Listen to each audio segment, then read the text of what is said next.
Since no other amendments were filed in a timely fashion, the question occurs on the amendment in the nature of a substitute to H.R. 4971. All those in favor will say aye.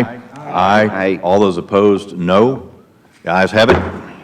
Amendment in the nature of substitute to H.R. 4071 is agreed to. Is there any more discussion on the bill as amended?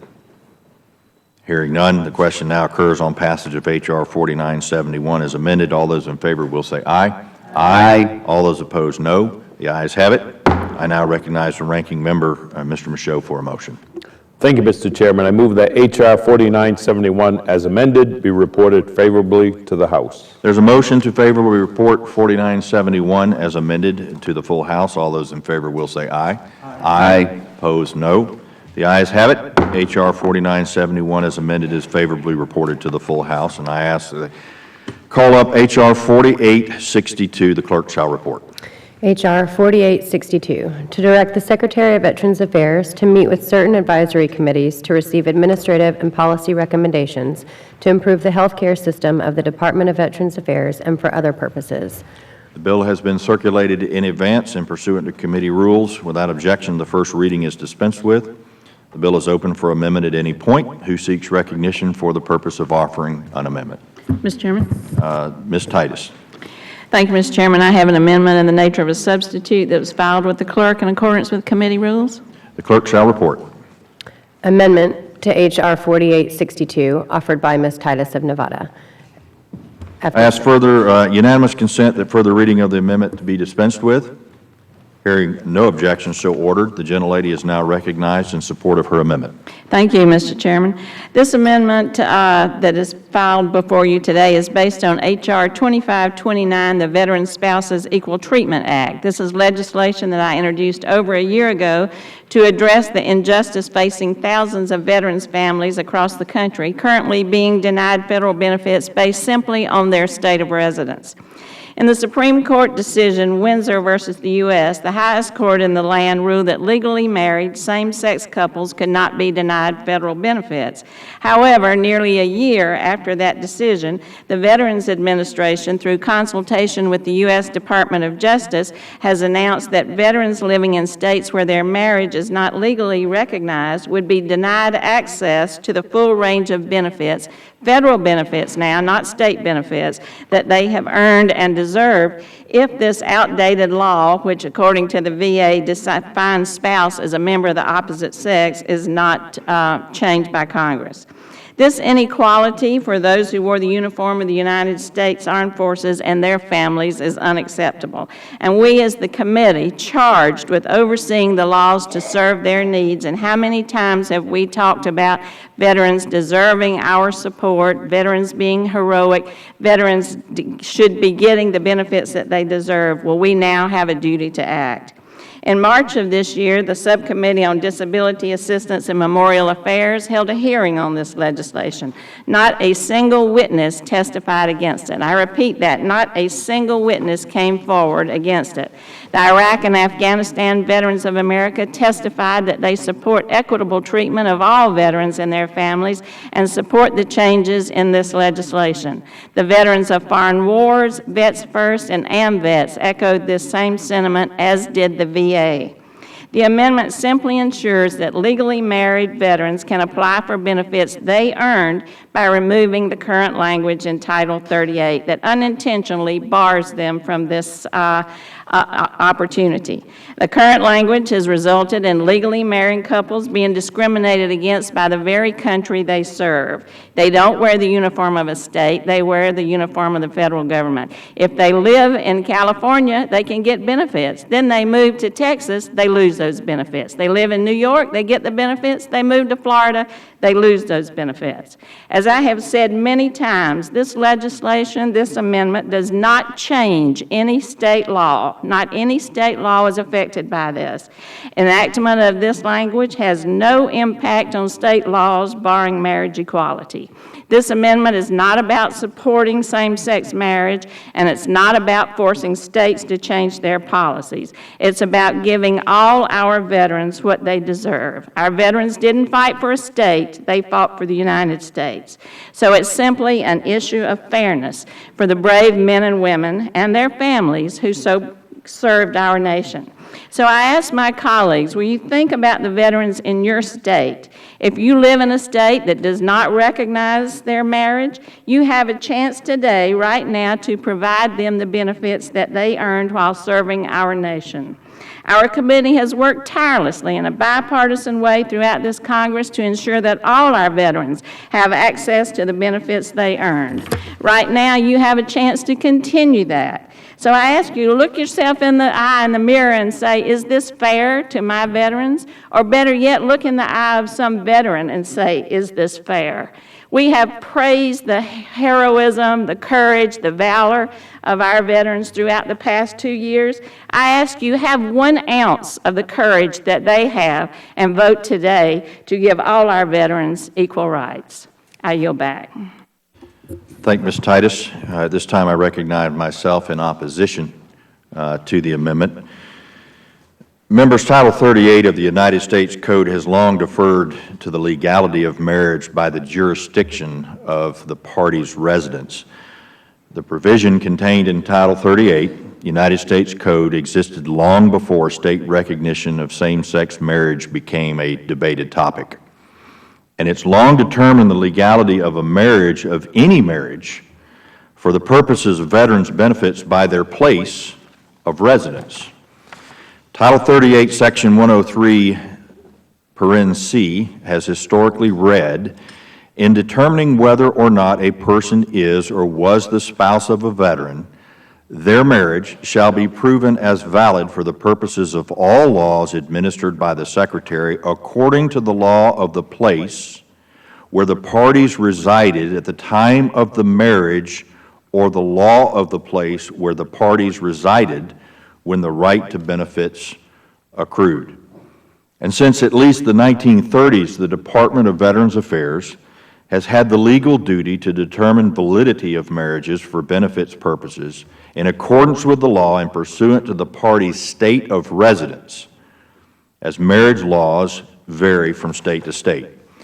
Now, within this discussion on amendment to longstanding federal law, I believe it is incumbent upon this committee and this Congress to heed the Supreme Court's observation of the state's role in this conversation, and it was exemplified in the case of the United States versus Windsor. The Court wrote, and I quote in excerpts, "The significance of state responsibilities for the definition of marriage dates to the nation's beginning. For when the Constitution was adopted, the common understanding was that the domestic relations of husband and wife and parent and child were matters that were reserved to the states. The responsibility of the states for the regulation of domestic relations is an important indicator of the substantial societal impact the states' classifications have in the daily lives and customs of its people," end quote. Just 1 week ago, a federal court upheld a state's ban on same-sex marriage and its choice to not recognize same-sex marriages that are lawful in other states. There, the court observed that Windsor leaves unchanged the concerns for state diversity and sovereignty. Deference to the state is not motivated by hostility. It is motivated by adherence to the Constitution. As such, I believe that it is not appropriate to usurp the state's powers to democratically define marriage for their citizenry, not for personal belief and not for bureaucratic convenience. For these reasons, I oppose the amendment offered by the Congresswoman to H.R. 4862 and would ask, is there any further discussion on the amendment to H.R. 4862? The Ranking Member, Mr. Michaud, you are recognized. Thank you very much, Mr. Chairman, and I'd like to thank Representative Titus for introducing this amendment today. I'm in full support of this amendment. The benefits covered in this amendment are benefits that all of our veterans and their families have more than earned through their service and their sacrifice. We are talking about things like access to VA home loans, health care, and survivor benefits. Access to those benefits should not be conditional upon who a veteran is married to or what state they got married in. This is a common sense measure that shows our respect and gratitude to all of our veterans and their families. I once again want to thank Representative Titus for bringing this forward, and I urge my colleagues to support this amendment. I yield the remainder of my time to Ms. Titus, which is about 3 minutes.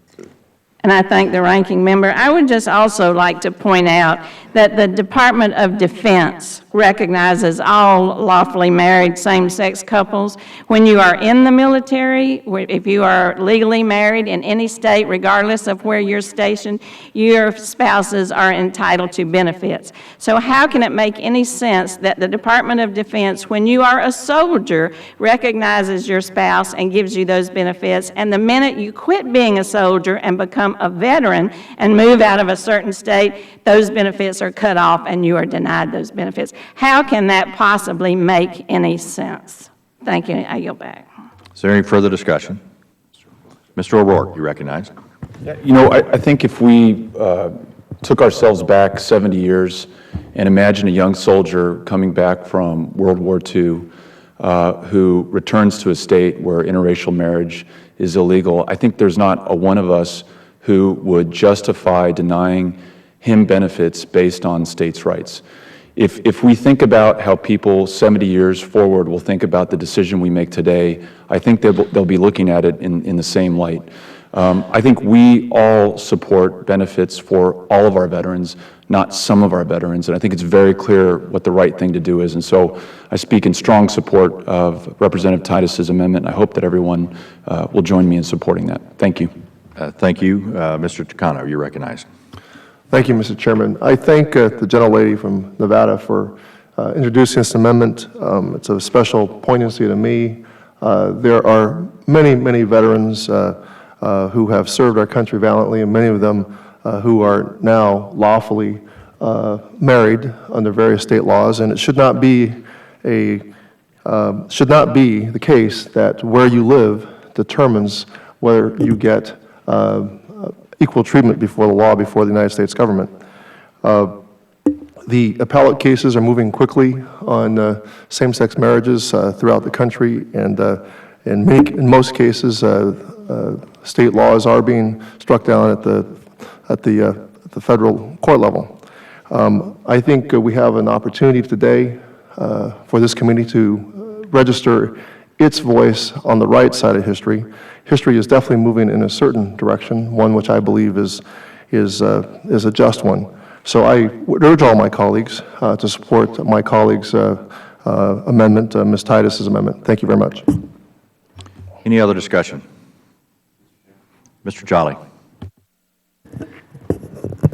Thank you, Mr. Chairman. I appreciate it. I want to associate myself with the comments of Ms. Titus and compliment her work on this. She's absolutely right. The current system is not fair. That somebody based on where they live can have benefits affected for their spouse. The situation that's created when a member moves, or a veteran moves from Nevada to Florida and their spouse loses their benefits, in my opinion and the opinion of this member, is wrong. And I do not think this touches on 10th Amendment issues because we are speaking strictly of federal benefits. And so, as a conservative on my side of the aisle, I don't have concerns about the 10th Amendment on this because it is about federal benefits. I will tell you my concern, and I'll be very honest. I've spoken with the chairman, I've spoken with Ms. Titus. My concern is more with germaneness, the process, and frankly, the frustration at times with how this body works. I wish I had been here earlier in the year when this was considered at the subcommittee level, and I wish we would bring this up for full debate at the committee level as a standalone bill or in a forum in which we could have the full debate of this committee. Frankly, if I'm Mr. Heck today, I'm wondering what the heck has happened to my bill. That legislation I introduced on advisory panels is going to be turned into legislation to carry matters related to same-sex benefits. And on germaneness, I have a concern. I'm certainly not going to raise a point of order. I have a hard time getting to yes on this simply because this is not the Heck bill. And I anticipate opposing this amendment on that But in doing so, I would ask that this committee and, Mr. Chairman, you would consider a forum in which we could have the full debate.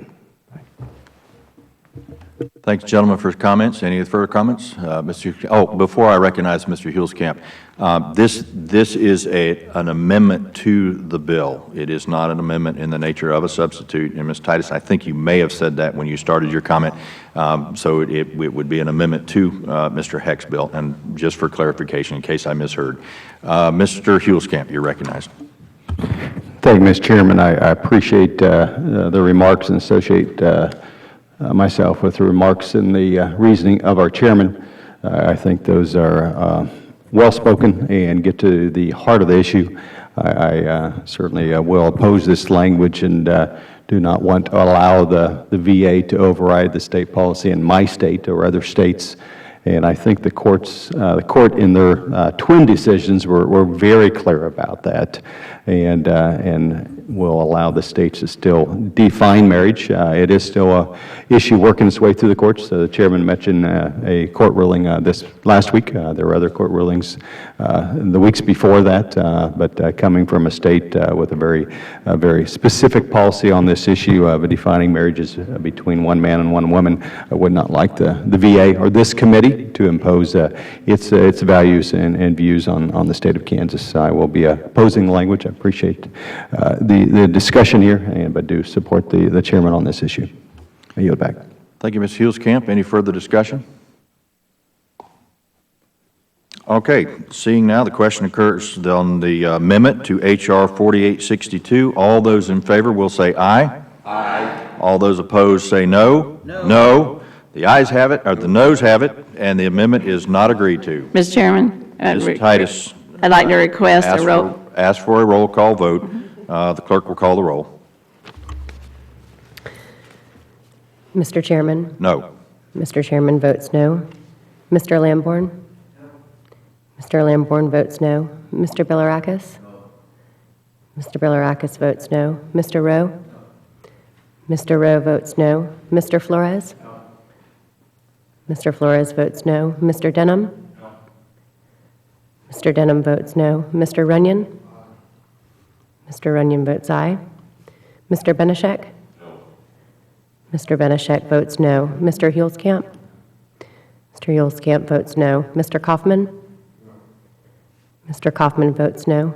Mr. Wenstrup? No. Mr. Wenstrup votes no. Mr. Cook? No. Mr. Cook votes no. Ms. Walorski? No. Ms. Walorski votes no. Mr. Jolly? Mr. Jolly votes no. Mr. Michaud? Yes. Mr. Michaud votes yes. Ms. Brown? Yes. Ms. Brown votes yes. Mr. Takano? Aye. Mr. Takano votes aye. Ms. Brownlee? Aye. Ms. Brownlee votes aye. Ms. Titus? Aye. Ms. Titus votes aye. Ms. Kirkpatrick? Aye. Ms. Kirkpatrick votes aye. Mr. Ruiz? Yes. Mr. Ruiz votes yes. Ms. Negrete-McLeod? Ms. Negrete-McLeod votes aye. Ms. Custer? Aye. Ms. Custer votes aye. Mr. O'Rourke? Yes. Mr. O'Rourke votes yes. Mr. Walz? Aye. Mr. Walz votes aye.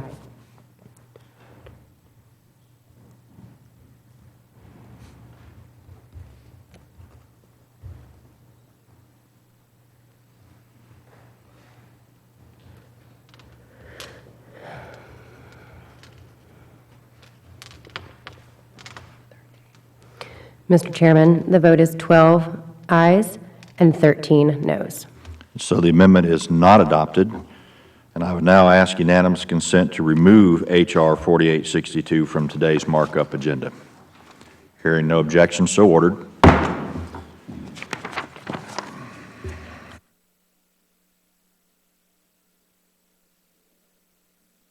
I now call up H.R. 3593, and the clerk shall report. H.R. 3593, to amend Title 38 United States Code to improve the construction of major medical facilities and for other purposes. The bill has been circulated in advance pursuant to committee rules. Without objection, the first reading is dispensed with, and I now recognize Mr. Kaufman for a description of his excellent bill. Mr. Chairman, as the chairman of the Oversight and Investigations Subcommittee, I, along with Ranking Member Kirkpatrick, introduced H.R. 3594, the VA Construction Assistance Act, to address significant problems with the Department of Veterans Affairs construction practices, which became public knowledge through my subcommittee's work. The proposed reforms are designed to help speed the construction and rein in out-of-control cost of 3 major VA regional projects under development in Aurora, Colorado, New Orleans, Louisiana, and Orlando, Florida. Today, we are one step closer to ensuring that the VA has proper oversight and expertise guiding the management and completion of the Aurora VA Medical Center and other major VA medical construction projects. We introduced the legislation late last year based on the investigative work of the O&I subcommittee and in response to a Government Accountability Office report that found that VA's major construction projects have been mired in mismanagement that have caused major delays and cost overruns. The report concluded that each of the remaining major hospital construction projects averaged $366 million over budget and were almost 3 years behind schedule. The VA Construction Assistance Act implements the GAO recommended reforms, such as assigning medical equipment planners to major medical construction projects and streamlining the change order process.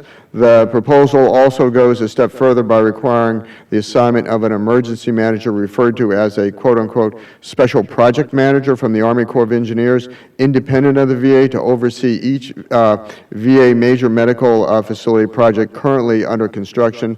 The GAO specifically singled out the Army Corps as an organization with a record of building similar projects that were within budget and on schedule for the Department of Defense.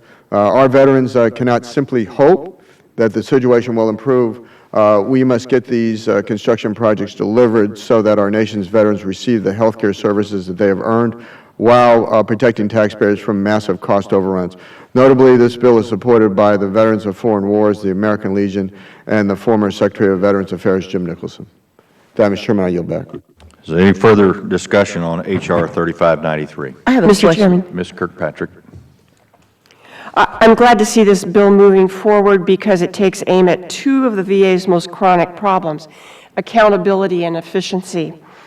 I urge my colleagues to pass this legislation out of committee as part of our role as watchdogs on behalf of veterans and taxpayers. Let's get these VA hospitals built so more veterans have access to the care they deserve. I yield back. Thank you. Thank you. Ms. Brown, I apologize. You're recognized. I saw Ms. Kirkpatrick first. That's fine. I have a question for the staffer that is handling this bill. Yes, sir. I see that I'm trying to understand the relationship between the Army Corps and the VA, assigning them certain oversight pertaining to these projects. I've been working with the Army Corps on my transportation area, and are we paying for it because they are already, fully engaged with their assigned duties pertaining to what the Army Corps is supposed to be doing? Yes, ma'am. Thank you for the question. The Army Corps of Engineers does have an established relationship with VA. In the role that we're asking them to undertake as an independent body, it's important for the independence, one, because we don't want VA to be able to make the decision after the Army Corps of Engineers has tried to address an issue or correct an issue. But there will be some kind of financial relationship that has to be worked out between VA and the Army Corps of Engineers. Okay. Well, before this bill gets to the floor, I would like to hear from the Army Corps and the VA as to how it's going to work. Because the Army Corps, we just passed the word bill, and we gave them a lot of duties and responsibilities and not the kind of funding that they necessarily needed. So anytime you give people new responsibilities and duties, then you need to make sure that the reimbursement is there. Yes, ma'am. Mr. Chairman. Yes, ma'am. Thank you very much. Any further discussion? Members, I fully support this legislation, and I will say this, that Mr. Kaufman has been dogged in his determination to see this bill see the light. We have seen the construction problems that have occurred on facilities that have already been talked about through his discussion, but the thing that many of you may not have focused on is the hospitals that the Army Corps of Engineers actually does construct for the Department of Defense, and every one of them is under budget and under time. And that's what we're trying to get to, is a managed way to have the facilities like the one in Orlando that Ms. Brown and I are very familiar with, Mr. Bilirakis as well, Mr. Jolly, that is way over budget and way over time. And so that, I know, is where Mr. Kaufman is trying to go with this piece of legislation, and he has my support on this particular piece of legislation. Seeing no other discussion, and no amendments were timely filed, the question now occurs on passage of H.R. 3593. All those in favor will say aye. Aye. All opposed, no. The ayes have it. I now recognize the ranking member for a motion. Thank you, Mr. Chairman. I move that H.R. 3593 as amended be favorably reported to the House. All those in favor say aye. Aye. All opposed, no. The ayes have it. H.R. 3593 is favorably reported to the full House.